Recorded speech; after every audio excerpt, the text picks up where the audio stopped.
अब की तकरब हम हूँ छठ के बरतिया, सुन ली है छठी मैया हमारी अर्जिया।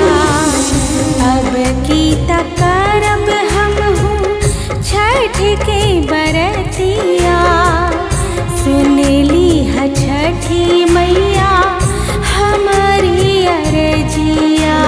हे छठी मैया सुनी बिनती हमार, हे छठी मैया करी है इतने उपकार।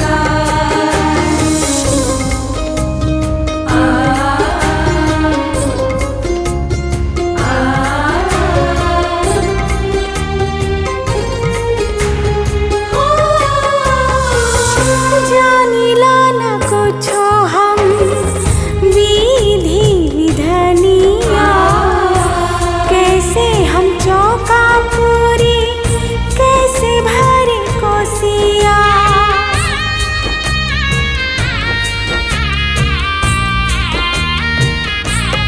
हाँ, केहू न साथ हमर ना कोई संगतिया,